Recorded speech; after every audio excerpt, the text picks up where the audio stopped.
ɲɛ 17 gosikan ye nin ye Bamakɔ a n'a lamini na. N ye VOA Banbara ka Malikura jɛmukan kunnafoniw ye. VOA ka kunnafoni turukalaw kan Kajatu Tarawele. An ka bi kunnafoni kumabaw olu bɛna tali kɛ kɛrɛnkɛrɛnnenya na fɛn kelen kumaba kelen de kan. O bɛ fɛn min ye Mali fanga tigi ka cakɛda Kuluba olu ye sɛbɛntiyali kɛ dankari min kɛra colonel Asimi Goita ka baarakɛɲɔgɔnw baɲumankɛla baarakɛla dɔw ka convoi kan Tinje Nara mara la avril kalo tile 18 na san 2023 la wula la o laseliw olu sɛbɛntiyara ayiwa k'a jira k'a fɔ ko adjudant Umar Traoré n'ale jamanakuntigi ka chef de cabinet ye ale n'a jɛɲɔgɔn 3 ɲɔgɔn wɛrɛ fatura a dankarili senfɛ awa mun de kama nin dankarili ninnu cayalen don sisan Bamakɔ a n'a lamini na ani hakilina minnu bɛ talen bɛ o fɛn ninnu kan awa an bɛna jɛmukan kumaba a bɛna kɛ olu de kan olu de bɛna fara an ka lasirikɛlaw ka kunnafoni tɔmɔlen wɛrɛw kan Mali ani duniya fan wɛrɛw fɛ ka tɛntɛ aw ye sisan an ka ɲanzan kɔfɛ an ka ɲanzan lamɛn ka segin ka na kɛnɛ ka ɲanzan.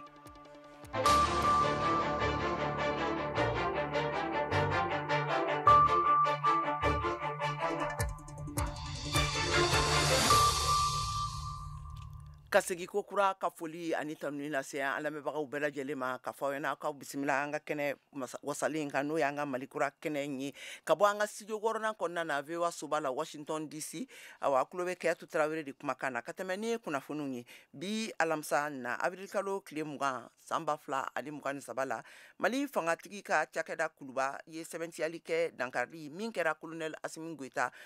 Mali furancɛ fangatigi kuntigi ka baɲumankɛtɔn baarakɛla dɔw ka convoi kan Tinje Nara mara la avril kalo tile 18 san 2023 waati wula la o laseli sɛbɛn kɔnɔna na ni colonel Cheikh Mahamadu Sherifu Tunkara ale ka bolonɔbila ye a sɛbɛn na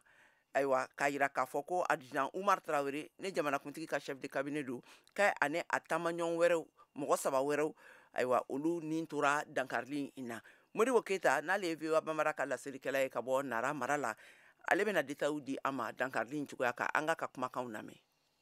Ka kɛ ni bingani wale min taara bamantiwale kɛbaw fɛ ka ɲɛsi Mali jamana ɲɛma Asimi Goita ale ka chef de cabinet n'a ka taamadenw ma min kɛra Tinje masurunya la Nara marabolo kɔnɔ ka kɛ ni avril kalo tile 18 san 2023 nɛgɛ kaɲa 17 waati ye jamana ɲɛma ka cakɛda maaw ye kunnafoni sɛbɛn bɔ maa min bolo n'o bɛ sɛbɛnfura in sanfɛ o ye lieutenant colonel Cheikh Mamadou Sherifu Tunkara ye ni ale ye directeur administratif et financier ka dɔn ka fɔ nin sɛbɛnfura in b'a sɛbɛntiya ka fɔ adjudant Umar Traoré ni o bɛ tali kɛ jamana ɲɛma ka chef de cabinet kan ale nin tora nin bingali wale in senfɛ a n'a ka taamaɲɔgɔn maa 3 min bɛ tali kɛ sergent chef Mohamed Sangare ni ale ye agent de sécurité ani Alassane Diallo ale ye chauffeur ye fo ka taa se Musa Touré ale ye entrepreneur ye min bɛ fourage baaraw kɛ kunnafoni kelen in b'a sɛbɛntiya ka fɔ Kisima Keita ni ale ye chauffeur ye ko o ma ye hali bi n'a ka bi maa minnu fatura an bɛ dugawu k'u ye Ala ka hinɛ u la k'u dayɔrɔ nɛɛma minnu yɛrɛ fana tununnen don an bɛ dugawu k'u ye Ala ka segin n'u ɲuman ye so Modibo Keita VOA Banbara ka bɔ Nara. Ayiwa halisa ka tɛmɛ n'an ka jɛmukan ye hakaja Mali sɔrɔdasiw Mali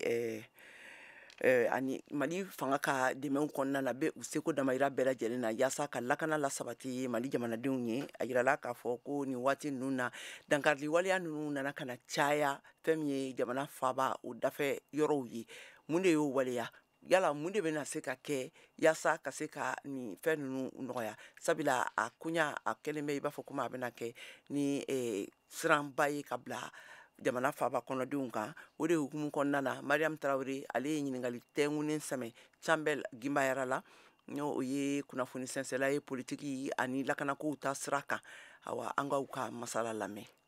An ye kibaruya sɔrɔ k'a fɔ ko Nara région kɔnɔna na taama dɔ bolo toyalen tun bɛ kɔlɔnsenna dɔ fɛ i n'a fɔ armée ka communiqué y'a fɔ cogo min na communiqué wɛrɛ y'a pereperelatigɛ k'a jira k'a fɔ jamana ɲɛma a ye jɛkulu kɛrɛnkɛrɛnnen min sigi sen kan ka hakɛ di jamanadenw ma jiko ni magoɲa wɛrɛw la ko u bɛna jan dɔ kɔnɔ o ja in binni kɛra sababu ye maa 4 nin tora la mɔgɔ 2 olu ayiwa joginna nka maa 1 o ma ye ban a kɔni bɛ maa dabali ban tiɲɛ yɛrɛ la an hakili bɛ ɲini ka sigi lakana lakana sabatiliko la bingani wale tigilamaw la dadigi caman kɛr'u la nara kɔni ye daga ye ma se ka san sɔrɔ daga min na a bɛ kɔlɔsi fana k'a fɔ ko a yɔrɔ in ani Muritani bɛ dancɛ bɔ a bɛ tali kɛ fana kungokolo bantan fantan min bɛ wele ko forêt de wɔɔrɔ o bɛɛ lajɛlen tamasiyɛnw b'a yira k'a fɔ tiɲɛ tiɲɛ la lakana sabatili ka gɛlɛ yɔrɔ la. Nin waleya in a bɛnna waati ma waati min na malidenw bɛɛ lajɛlen bɛ kule la ko finitigiw bɛ ka yɛlɛn sanfɛ nanzarakan na min bɛ wele ko l'armée monte en puissance e ye mun de faamuya ni waati in lakanabaliya kan min bɛ ka sɔ gɛrɛ jamana faaba yɛrɛ la dɔɔni dɔɔni n'o ye Bamakɔ ye. Bingani wale min kɛlen filɛ nin ye Nara région kɔnɔna na kɛrɛnkɛrɛnnena Nara ni Gere ni furancɛ la min ye banbanci wale kɛlɛli n'o ye terrorisme ye kɛlɛ kuntalajan don kɛlɛ kuntalajan min don a ti ɲɛ fo jamanadenw ni jamana sigibaw yɛrɛ da ka don ayiwa kɔrɔfɔ na ka se k'u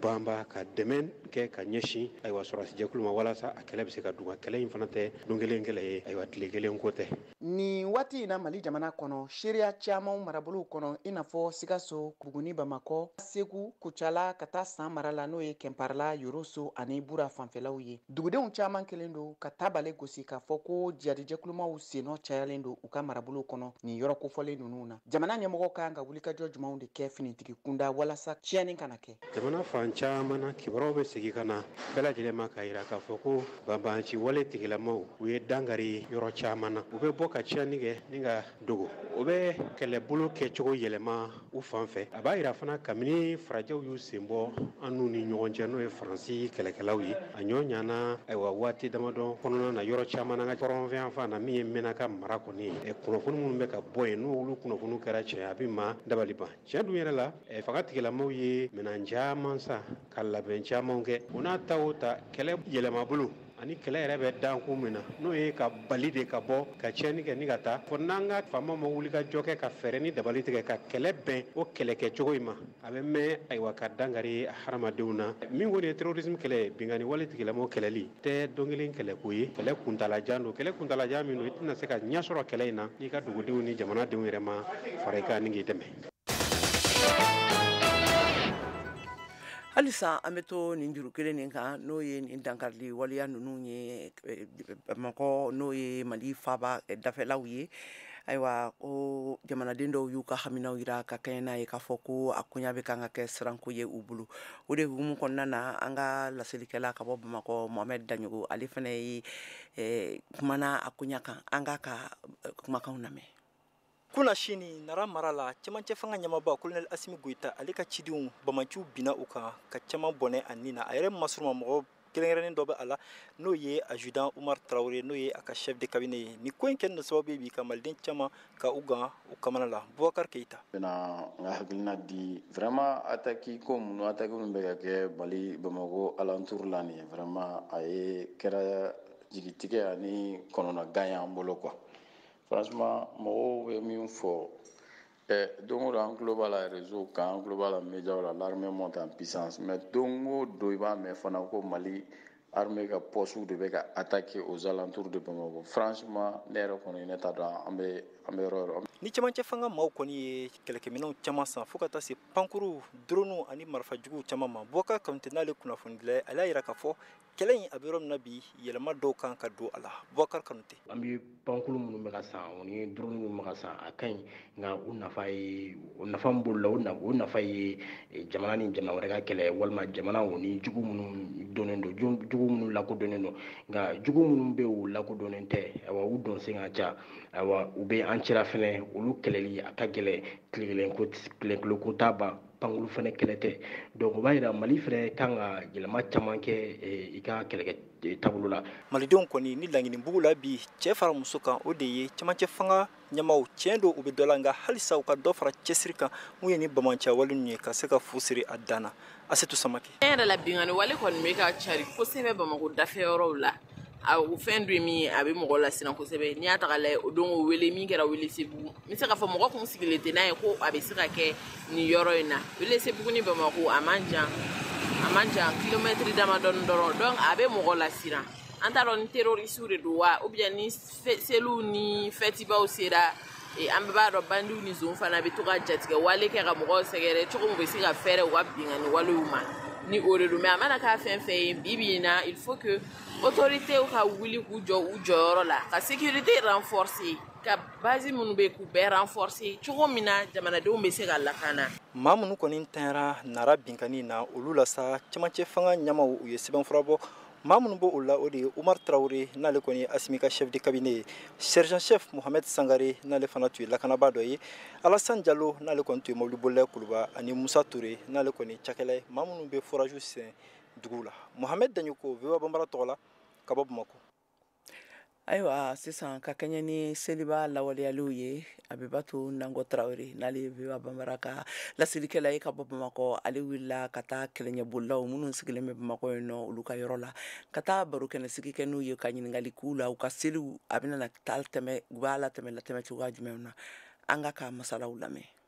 Sunkalo ye hinɛ ni ɲɔgɔn dɛmɛ kalo ye silamɛw bolo wa o kalo b'a la ka se a kuncɛmayɔrɔ la. O kama an ye wulikajɔ kɛ ka se maa dɔw ma minnu y'u sigiyɔrɔw bila lakanabaliya sababu la walasa k'u ka labɛn ɲɛbilaw dɔn ɲinan selitini nata la. Sako Sidibe ale ye kɛlɛɲɛbolila ye Falajɛ garabali la. Seli labɛn b'an bolo denmisɛnninw ka finiko o sanbaranko o jɔrɔ bɛ an na. Selima fini ni sanbara ni sakew ninnu o bɛɛ jɔrɔ bɛ an na yɛrɛ. Ni an ye mɔgɔ sɔrɔ u bɛ k'an dɛmɛ o ka di an ye. Hali an ma sɔrɔ ni denmisɛn sɔrɔ la diyara an ye a bɛ se ko ka gɛlɛ an ta ye an ta ni ko ni denmisɛn sɔrɔ dɔrɔn an fana ye sɔrɔ o fana ko yɔrɔ bɛ an na yɛrɛ de. Ni kɛlɛɲɛbolila ninnu caman y'a yira k'u mago bɛ dɛmɛ la hali bi. Amadu Tambura ale fana bɔra Douanza Moti mara la kɛlɛ sababu la. Seliko ayiwa an bɛ ka aw de kɔnɔ mɔgɔ ONG ninnu ani autorité ani minnu bɛ dɛmɛbagaw minnu bɛna fɛn di an ma an bɛ ka ala de kɔnɔ an bɛ ka aw de kɔnɔ an kɔni an sigilen filɛ yan se tɛ kɔni t'an bolo koyi donc an mago bɛ dɛmɛbaga quoi minnu bɛ an dɛmɛ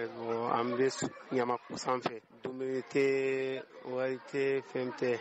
an bɛ to ka baara kɛ debere pour que an ka dahirimɛ sɔrɔ an ma kunnafoni fɛn kɔni sɔrɔ mais an mago bɛ dɛmɛ kɔni an sigilen kaw kɔnɔ autorité ani partenaire ONG ani minnu bɛ ala ta dɛmɛ ɲini ka di an ma an bɛ k'o kɔnɔ. Erebeka Kojo ale ye kɛlɛɲɛbolila ye ka bɔ Bajangara mara la a ka fɔ la dɛmɛw ka suma kosɛbɛ ɲinan kɔni dɛmɛ a kɔni ka dɔgɔ parce que ɲinan gɛlɛya bɛ mɔgɔ caman de kan o gɛlɛya in de bɛ ka dili kɔni ayi fangaba dɔgɔyara yɛrɛ de. Seli kɔni an jɔlen bɛ yan fɔlɔ dɛ parce que minnu bɛ dɛmɛ kɛ n'u ma na an dɛmɛ kɔni an kɔni seli la kɔni an bɛ yan dɔrɔn de parce que an tɛ se ka fɛn labɛn an b'a fɔ ko an bɛna min kɛ parce que baarakɛ yɔrɔ an tɛ yɔrɔ dɔn an tɛ se ka baara ɲɛnama kɛ ka fɛn ɲɛnama sɔrɔ an tɛ se ka o kɛ an kɔni jɔlen bɛ ka mɔgɔ minnu bɛ dɛmɛ kɛ an bɛ ka olu de kɔnɔ. Ni maa ninnu y'a yira k'a fɔ k'olu yɛrɛ fana ye malidenw ye wa u ye silamɛw fana ye o kama ko bɛɛ lajɛlen k'i kɔfilɛ olu la ka d'a kan kɛlɛ de sababuya y'a to olu bɔra u sigiyɔrɔw la. Abiba Nango Traoré, VOA Bambara, Bamako.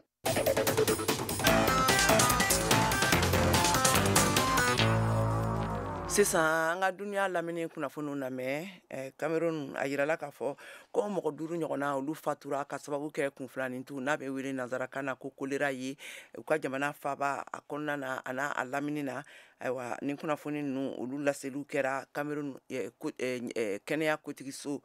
kotigi fɛ. Ayiwa ne farali ni sinsinli y'a kan k'a fɔ ko ayiwa ko ayiwa a jatew u bɛ sɔn ka caya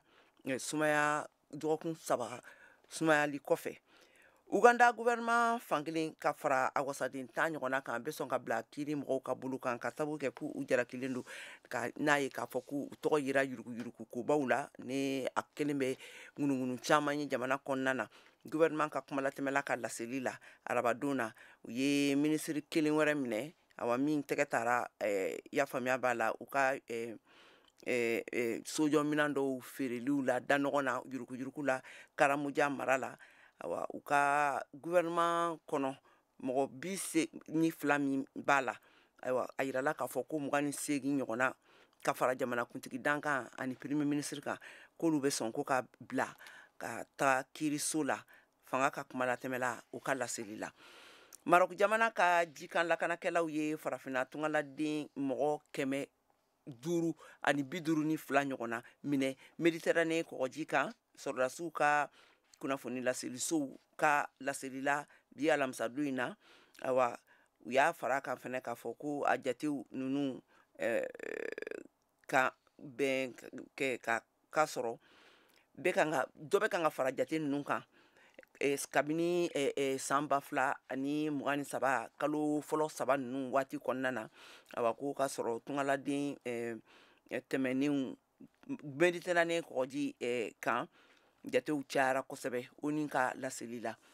Ukraine jamanakuntigi Volodymyr Zelensky ale ye a ka jamana ka OTAN tɔndenya laɲini kɛ kokura tuguni bi alamisadonya in na ayiwa a yɛrɛ ka fɔ la ko yaasa u ka se ka yamariyaw sɔrɔ ka kɛlɛkɛminɛn dɔ fara u ka kɛlɛkɛminɛnw kan u bɛ se ka fanga bɛ se ka sɔrɔ cogoya min na ka se ka Rusi jamana ale ka kɛlɛw n'u ka kunbɛliw kɛ ayiwa o dun farali ɲɔgɔn kan ni OTAN yɛrɛ o jatelen bɛ Moscou fɛ n'o ye Rusi jamana ye k'u kɛ fɛn siramaba ye duniya yɛrɛ kɔnɔna na. Ukraine bɛ ni laɲini nin kɛ na kabini san caman ani bi ni ɲɔgɔn cɛ la laselikɛlaw ka fɔ la ayiwa ko a daminɛna dɔ kɔni farala laɲini ninnu kan kabini février kalo la san 2022 waati min na Rusi jamana binna u ka jamana kan.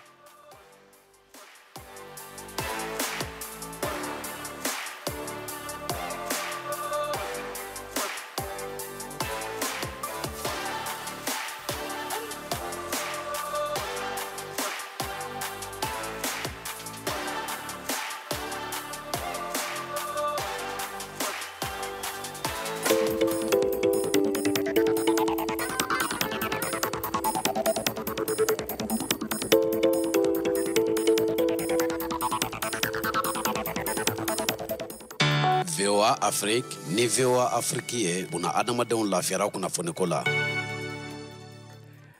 Halisa k'a fɔ an balimaw ɲɛna k'a fɔ ni aw bɛ Mali kura jɛmukan ni kɔnɔna na ka lamɛn ka bɔ VOA soba kɔnɔna na studio 6nan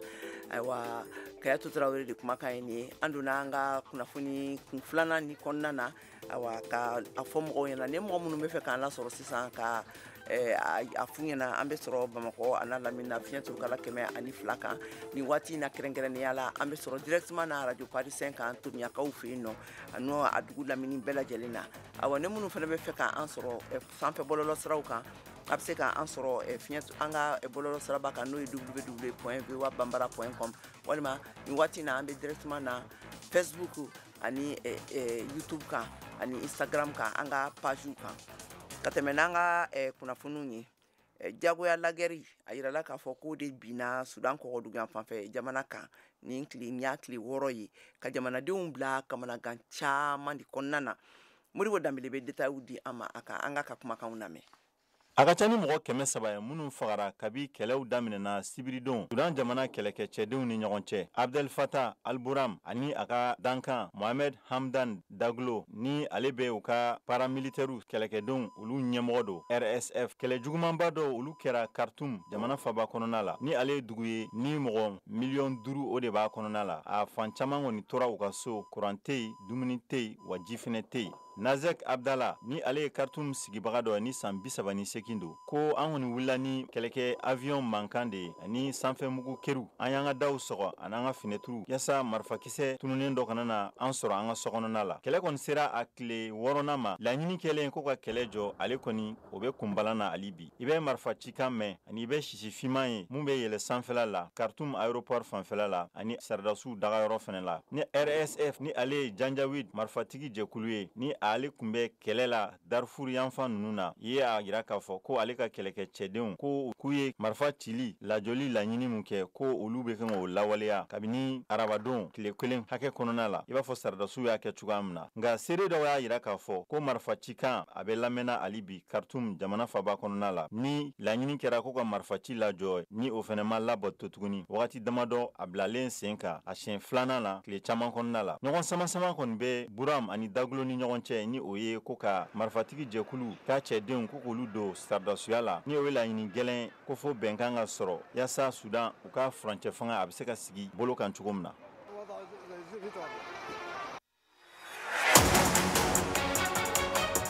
An balimaw ani yan tuma kalo 28 kɔfɛ muɲuli batoli jɛɲɔgɔnya ani bolomadɛmɛ kɔfɛ silamɛ dinɛw jɛkulu b'u labɛnna nin dɔgɔkun na ka sunkalo don laban seli n'o ye Eid el Fitri. Aw hakilina ye mun ye ɲina sunkalo kan n'i y'a suma san tɛmɛnenw na? Aw jigi ye mun ye sisan ni waati nin na? Aw hakilina ayiwa minnu b'a fɛ k'u da don an ka nin sibiridon n'o ye avril kalo tile 22 baro la, a bɛ se k'a tulo sɔgɔ VOA Afrique la an b'a fɔ kɛnɛ kan. Ayiwa ni jɛmukan duman a kana fɔ kɔ dɛ.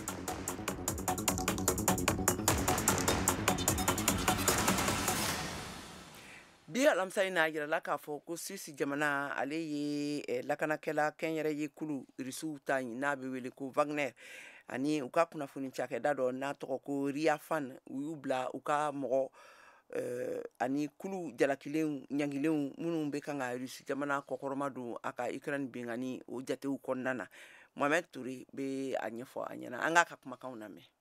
Wagner kulu bɛ ka kɛ baarakɛminɛ ye Irisi jamana ka kɛlɛ kuruwa labɛn cogo na. Swiss jamana fédération ka sɔrɔ ko ministre y'o fɔ a ka kunnafoni di sɛbɛn dɔ kɔnɔ. Jɛkulu min ka sariya ko cogoya tɛ jɛya o ye tɔn ka siratigɛ gɛlɛn dɔ ye minnu bɛ baara kɛ diɲɛ fan bɛɛ, misalila pankuru, lakana, fɛrɛbɔ, jago, wariko bara ani fanga bara siratigɛ la minnu sirilen bɛ ɲɔgɔn na, tigiyala, jɛɲɔgɔn ani fɛrɛbɔ siratigɛw n'o ye réseau logistique ye a y'o fɔ ka fara kan. O waati kelen na Suisse jamana fana ye i n'a fɔ farajɛ tɔnba n'o ye Union Européenne ka ɲangili bere sɛbɛn kɔnɔ Risi kunnafonidila ka tɔnba RIA n'o ye Risi kunnafonidilaw ka tɔn ye min bɛ Patriot Media Group kɔnɔ n'a ka ɲɛmɔgɔsoya ɲɛmɔgɔya bɛ Evgeny Prigozhin bolo n'o ye Wagner ka ɲɛmɔgɔ ye ka kɛɲɛ ni kunnafoni sɛbɛn dɔ ye min bɔra sɔrɔ ko ministry fédéral fɛ. Suisse jamana fanga y'a latigɛ joona kosɛbɛ Risi ka bingani daminɛ kɔfɛ Ukraine kan février kalo o tile 24 san 2022 k'a yɛrɛ bila ni Bruxelles ka ɲangiliw ye. A ma kɛ ka sɔrɔ a ma kɔrɔfɔ mɔgɔ minnu b'a ye ka kɛ bingani ye sariya sensenuma jɔyɔrɔ falen kan Suisse jamana ka tɔnba fɛ. Laseli min bɛna mɛn aw fɛ nin bɔra Colonel Mariam Sagara yɔrɔ uti kalo tile 11 san 2022 la. Colonel Mariam Sagara ye sɔrdasiw ka kuma lase soba n'o ye DIRPA ye o ɲɛma dankan ye. Aw bɛ sɔrɔsiw dɛmɛ ni mun ye? A ma fɔ ka taa marifa ta, a ma fɔ ka dɔ wɛrɛ kɛ. Aw bɛ sɔrɔsiw dɛmɛ ni kunnafoni di de. I bɛ mɔgɔ i bara a tigi bɛ bɔrɔ t'a la don o don k'a don aw ka du kɔnɔ. Mun bɛ bɔrɔ kɔnɔ aw t'o dɔn. Aw sigilen don k'aw makun. Ko ni tiɲɛni kɛra don min na ko ja nin tun ye terroriste de. Yan'o ka kɛ mun na aw t'a ɲɛfɔ. Fɛn fɛn filɛ nin ye k'a fɔ ko u bɛ terrorisme ni fɛn kɛ an dɔw de don maliyɛnw de don an joli de don. An bɛ se ka kuma u fɛ fɛnɛ sensibilisation na. Aw bɛ ka nin min kɛ nin taabolo tɛ a y'a dabila. An ka na an ka jɛ ka Mali jɔ ɲɔgɔn fɛ. N'an sera k'o kɛ ka caman bɔ a la sisan aw yɛrɛ b'a dɔn caman bɛ bɔ kɛlɛ la.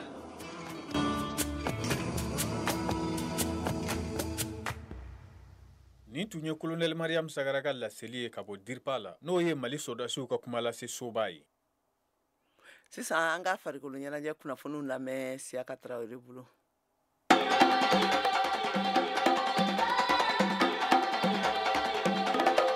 An b'a ɲɔgɔn dan ba Bamakɔ Mali musomannin junior olu binnen kunu araba avril kalo tile 19 san 2023 la Guinée musomanninw ɲɛkɔrɔ o tɛ na Mali degeli karamɔgɔ Ibrahima Sinɛnta salaya bi nɛgɛ 18 waati Guinée Bissau ɲɛkɔrɔ Mali ka boko filanan na se de bɛna ɲini bi ɲɔgɔn dan na walasa Mali ka ye demi-finale la. Nous on est venu pour se qualifier. Match pour les deux. On est 4. On était score là. Match 3 là. Now on gagne la demi-finale. On l'a fait. Ibrahima Sinɛnta Mali degeli karamɔgɔ kumana kunu Mali ni la Guinée ka ɲɔgɔn dan kan min sen fɛ se kɛra la Guinée ta ye kuru 13 Mali y'o sɔrɔ kuru 48 la Guinée y'o sɔrɔ. Fier o y'an t'an kɔnɔ ma olu y'a daminɛ cadet junior ou équipe nationale la an ta ye caman parasité la kɔnɔ Guinée y'a yɛrɛ na ko mɔlen bɛ ka tɛmɛ an kan o y'a nana elles sont plus professionnelles que nous Guinée équipe la les 2 tiers viennent de la France olu de le fɛn dɔw la an ma dege o la Résin kɔlɔ bɛ kɛ ballon na o ko Résin de bala ka jouer dɔ ma deli ka jouer n'a ye o n'a kɛ ballon na bi n'a kɛlen ballon na an ka fɛn bɛɛ tiɲɛ I deli ma ka jouer fɛn min na ani ma dege mun na kelen tɛ donc olu bolo kun na ballon bila waati min na o nɔrɔlen bɛ t'u bolo la o jouera kan kosɛbɛ deuxième mi-temps na o commencera k'u ressaisir dɔɔni parce que ballon minɛ cogo n'a bila cogo o y'a faamuya dɔɔni. Résin n'o ye kɔli ye min bɛ nɔrɔ ballon na muna ama baara kɛ n'o ye Ibrahima Sinenta. An b'a dɔn baara bɛ kɛ n'a ye an y'a ɲini yan Mali sugu la ten ni boutique de sport baden bɛ Mali la an y'a ɲini fan bɛɛ a ten an y'a commandé Sénégal commission sera ka sɔrɔ a ma se an bɛ k'a ɲini a bɛ mois bɔ tɛ Mali sugu la an y'a commandé commerçant minnu fɛ u b'a fɔ k'u bɛ na n'a ye a tɛ sɔrɔ an y'a commandé Sénégal sɔnni o ka se yan tournoi sera. Handball ɲɔgɔndanba min bɛ sen na kabini kunu araba Bamakɔ a tɔgɔ Challenge Trophy a bɛ farafinna jamana 9 musomanni junior ni cadeau de kofɔ a bɛ kuncɛ kari nata avril kalo tile 23 VOA Bamara tɔgɔ la Bamakɔ Siaka Traoré ka laseli don. An balima an ye kunnafoni minnu sɔrɔ ka kɛ ɲɔgɔn kan ka da aw ma Malikura kɔnɔna na bi o de tun ye nin nka an bɛ laɲini k'aw fɛ aw kana taa sabula l'Amérique jamana ka hakilinaw olu bɛ yen nɔ k'a bila a la sisan a bɛ n'olu lamɛn jɛmukan nin kɔni a labɛnna Cheikh Thierry fɛ a dira laseli kɛra aw ye ne Kɛyatu Traoré fɛ an bɛ laɲini kɛ aw fɛ a k'aw sɔgɔlen to an ka nɛgɛw la radio ani télévision siraw kan nin tun ye Kɛyatu Traoré kumakan ye Malikura jɛmukan kɛnɛ kan a k'an bɛn waati wɛrɛ Ala k'an ka seliw caya ka seli caman jira an kɛnɛ na.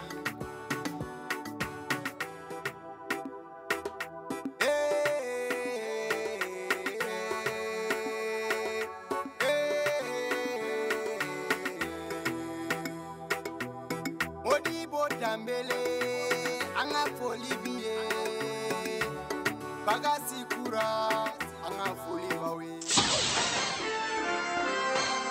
Kunnafoni min bɛna d'aw ma nin ye kunnafoni kɛrɛnkɛrɛnnen ye ka bɔ Ameriki fanga ɲɛmɔgɔw ka laseliw ye ka se diɲɛ ma. Alexis de Tocqueville ne lawale siècle 19 waati diplomati ani a politiki hakili jagabɔla tundu Faransi jamana tarigu bɔla fɛnɛ tundu ka kumakan tolen dɔw be a fɔ kunnafoni tɛmɛsiraw ye an ka hakilina ɲɛtaw sinsilanw de ye kɔsada in na Samantha Power USAID ɲɛmaba ye misali ta kumakan ninnu kan ne sɛbɛntiyali ye k'a fɔ nin ye kumakan nafamanbaw de ye a ka fɔ la ne a farali ye a kan k'a fɔ ko nin bɛ kunnafoni siraw ka barika bonyali ani u jɔyɔrɔ mafaliw de fɔ an ka jamanaw ɲɛtaw la Samantha Power sinsira a kan k'a fɔ fɛnɛ ko kɛn yɛrɛ ye kunnafoni kana bilalenw cakɛdaw ani a siraw be gɛlɛyabaw de kɔnɔ an be waati min na iko bi ko a gɛlɛya kelen ye fanga kɛlaw ka jagoyaw bilali ye u kan ka u daw lasiri fanga tigilamɔgɔw bolo ɲɛsinen bɛ kɛn yɛrɛ ye kunnafoni kana bilalenw de ma sabila kunnafoniw be an ka fanga sinsidi o tɛ i n'a fɔ ko sira lakilennenbaliw don nga a be a yira de k'a fɔ ko ɲangili sira hakɛ jagoyalenw sigilen de bɛ ne hakilina talenw ye an yɛrɛw fɛ k'a bila ni kunnafoni sira ninnu kan misali la mɔgɔw ka murutiliw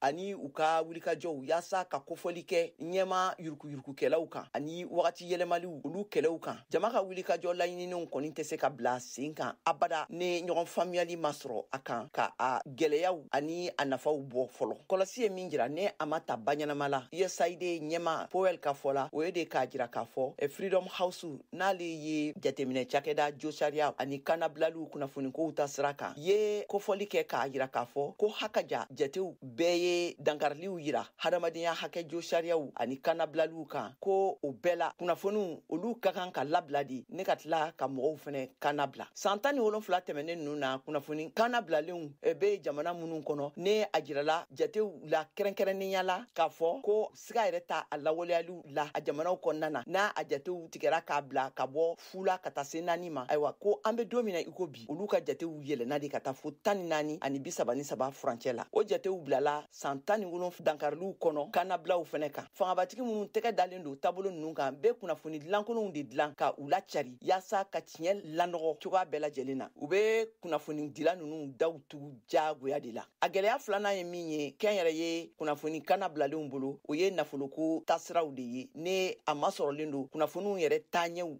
teliyaw kan l'Amérique jamana faralen don bɛjɛ fanga latilennikɛla dɔw kan yaasa ka ɲɛ sɔrɔ teliya la o taabolo ninnu na Samantha Powell ka fɔ la a fankelen dɔ ye min ye USAID farala Microsoft cakɛda Internews ani cakɛdaw ni kulu dɔw fɛnɛ kan ka foroba fanga ani kɛnyɛrɛ yew cakɛdaw ka tɛgɛ di ɲɔgɔn ma baaraw siraw lawaleya yaasa ka kɛnyɛrɛ ye kunnafoni cakɛdaw misɛnninw dɛmɛ ka baara kɛ bolow sigi bɔlɔlɔ siraw fɛ yaasa k'u ka cakɛdaw olu ka kunnafoniw lacari ne ka tila ka u ladɔn o kɔfɛ mɔgɔ ka lajugu dɔw ka baara ye dankariliw bilaliw de ye kiiriso la kɛnyɛrɛ ye kunnafoni kana bilalenw kan ka o ko kɛ kiiri kɔtigɛbaliw banbaliw ye yaasa ka kunnafoni cakɛda misɛn ninnu bila nafoloku gwɛlɛyaw kɔnɔna na ne a kɔlɔlɔw o bena kɛ u ka cakɛdaw datuguliw ye ka u bolo bɔ baaraw la yaasa k'u dɛmɛ u ka baaraw be se ka to sen na waati min na u mana bila kiiri ninnu kɔnɔna na USAID ni a baarakɛɲɔgɔnw ye taabolo dɔ bila sen kan u ye min tɔgɔ da ko reporter shield nafolokun de don min be kunnafoni sɛnsɛlaw dɛmɛ ani baɲumankɛtɔnw kosɛbɛ u mana bila kiiri bagabagaliw gwɛlɛya ninnu kɔnɔna na ayiwa u ka cakɛdaw be se ka bɔ a la cogoya minnu na n be sinsin nin sababuya nin kan ka wulikajɔ wele kan kɛrɛnkɛrɛnnen bila mɔgɔw ma minnu be taabolo ninnu a n'a gwɛlɛya ninnu kalama ne u be fɛ ka a kɛlɛw kɛ poɛr ka fɔla u kana u ka fara an kan an kan kɛ kelen ye ka nin ko nin kɛlɛ ka nin tun ye kunnafoli kɛrɛnkɛrɛnnen ye ka bɔ Ameriki jamana ɲɛmɔgɔw fɛ u ka laɲiniw n'u ka lasew ka se diɲɛ ma.